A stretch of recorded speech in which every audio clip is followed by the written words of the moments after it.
आज आपको कर्ण के बारे में, महाभारत के कर्ण के बारे में श्लोकोक्तियां प्रस्तुत करेंगे। कर्ण एक सूत पुत्र से महावीर दानवीर कैसे हुआ। भोर का समय है, आकाश बिल्कुल साफ है, नदी का जल शीतल, पक्षी अपने घोंसलों से निकल चुके हैं। उधर पूर्व दिशा के आकाश में कुछ लालिमा सी उभर रही है।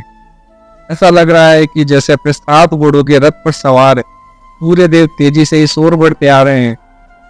प्रकृति के इस सौंदर्य के बीच एक और ध्वनि गूंज रही है। ध्यान से सुनने पर लगता है कि यह गायत्री मंत्र है। और इतनी सुबह गायत्री मंत्र का पाठ करते हुए सूर्य देव को अर्घ देते हुआ युवक कौन है? कोई और नहीं, कर्ण है। महाभारत में जिसे महादानी धनुर्धर महावीर होने का गौरव प्राप्त है, कर्ण महाभारत का एक ऐसा पात्र है उसके साथ नियति जन्म से ही क्रूर मजाक शुरू कर देती है। पैदा होते ही मां से बिछड़ना पड़ा, खर मेधावी होते हुए भी शिक्षा से वंचित होना पड़ा। इसी तरह कौशल का प्रशिक्षण मिला नहीं, वह भी श्राप के साथ पुत्र कहा गया। इनमें भी छल, स्वभाव में भी छल, कौशल में भी छल। जब अपने जीवन का सबसे जरूरी युद्ध करने खड़ा हुआ, जीवन ने फिर छला। ठीक उसी समय कर्ण को पता चला कि वह तो कुंती पुत्र है, वो में सबसे बड़ा है। यजा यहाँ भी बिना लड़े युद्ध में हारना उसके सौभाग्य में लिखा गया। से हुआ कर्ण का जन्म। कुंती ने जब ऋषि दुर्वासा से देवहूति नहीं कर पाया था, सिर्फ परीक्षण करने के लिए उन्होंने सूर्य देव को बुला लिया। यजा उन्हें बिना विवाह के ही मां बनना पड़ा। इसी लोकलाज के कारण कुंती ने अपनी पहली संतान कर्ण को जन्म के बाद ही गंगा में बहा दिया, क्योंकि बाद में दानवीर कर्ण के नाम से जाना गया। कर्ण के जन्म का रहस्य के पीछे जन्म में सूर्य देव के एक वरदान में छिपा है। कर्ण का जन्म होना और जीवन भर यातनाएं भोगना भी के पूर्व जन्म का फल है। सतयुग में नर और नारायण नाम के ऋषि, जो कि श्री हरि के अंशावतार थे, तपस्या कर रहे थे।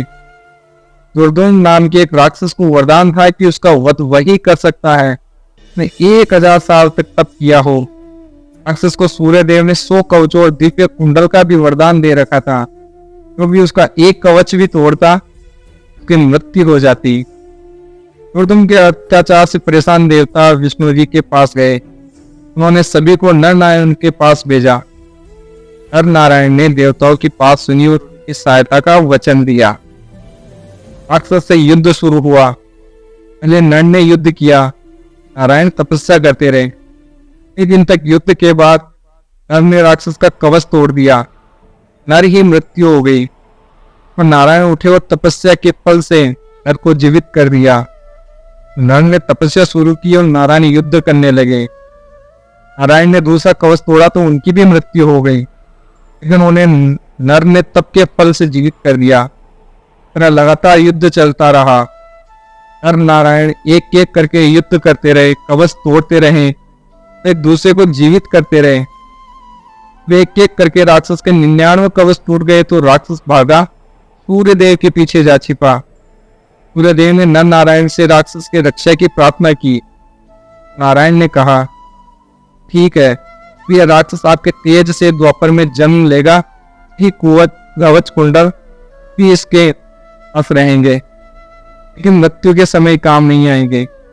कुछ कुंडल के साथ जन्मा कर्ण वही राक्षस था कि इस पर युद्ध से ठीक पहले इंद्र से कवच कुंडल दान में मांग ले गए। लिहाजा कवच रहा नहीं और अर्जुन की रक्षा हो गई। दान के अनुसार अगर अर्जुन कर्ण का कवच तोड़ देता, उसकी भी मृत्यु हो जाती। तो सूर्य देव ने भी कर्ण की रक्षा की, बहुत कोशिश की थी। पता था कि महाभारत में नारायण कृष्ण अवतार लेंगे, पांडवों की रक्षा करेंगे, इसलिए उन्होंने कर्ण को सबसे बड़े पांडव के रूप में भेजा था। इन तुलसीदास जी ने रामचरितमानस में लिखा है, वही है वही जो राम रे तेरा का। पांडव बनकर जन्म लेने के बाद भी आखिरकार कर्ण युद्ध में मारा ही गया। कथा महाभारत के आदि पर्व भागवत पुराण में कही जाती है। यहाँ कृष्ण अर्जुन पूर्व जन्म के रहस्य को बताया गया है। कहानी बहुत प्रसिद्ध है। उसने बार बार कर्ण की दानवीरता की प्रशंसा करते थे। लेकिन अर्जुन खींच गए। उन्होंने कहा कि दान धर्म तो भैया युधिष्ठिर भी खूब करते हैं, लेकिन आप कर्ण की ही प्रशंसा क्यों करते हैं। कृष्ण ने इस सवाल का जवाब बताने के लिए अर्जुन से वेद पाठी ब्राह्मण का वेश बनाने के लिए कहा। ब्राह्मण वेश में दोनों युधिष्ठिर के पास गए। समय बारिश का मौसम था। ब्राह्मण कृष्ण ने युधिष्ठिर से कहा, तुम्हें एक यज्ञ अनुष्ठान करना है, इसके लिए चंदन की लकड़ी चाहिए, भोज के लिए ईंधन भी चाहिए। राज्य में बारिश हो रही थी, कहीं भी सूखी लकड़ी मिलना संभव थी। युधिष्ठिर ने अपने सैनिकों को आदेश दिया, जहां वर्षा हो रही हो वहीं से जहां वर्षा ना हो रही हो वहीं से चंदन और जलावन की लकड़ियां लाकर ब्राह्मणों को दी जाए। आदेश देने के बाद उन्होंने ब्राह्मणों से कुछ समय बाद आने को कहा। अर्जुन ने कहा, देखा आपने ये कितने दानी हैं, साधारण ब्राह्मण के लिए अपने सैनिक दौड़ा दिए। उसने ये सुनकर बस मुस्कुरा दिए। ये इसी ब्राह्मण वेश में कर्ण के पास गए और वही मांग दोहराई।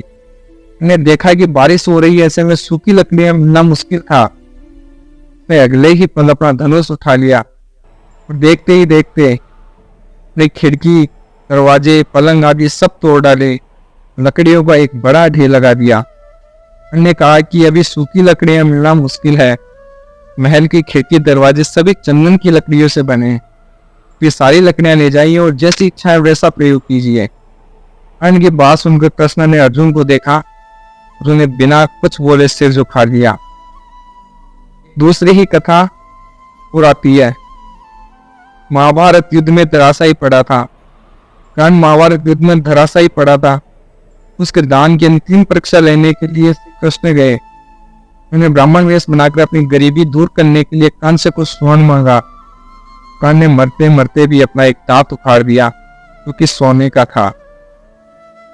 महाभारत के बाद में आज तक ऐसा योद्धा पैदा होना इतनी मुश्किल है। इसीलिए आज दानवीर कर्ण को भी सम्मान के साथ याद करते हैं। अधर्म के पक्ष में होते हुए भी भगवान कृष्ण ने उनका इतना सम्मान किया, ना ही पांडवों का करते थे। कर्ण की नियति ठीक नहीं थी, कर्ण का धर्म ठीक नहीं था। इनका विचार, सहनशीलता, दानवीरता बहुत ही अकुशल थी। राधे राधे।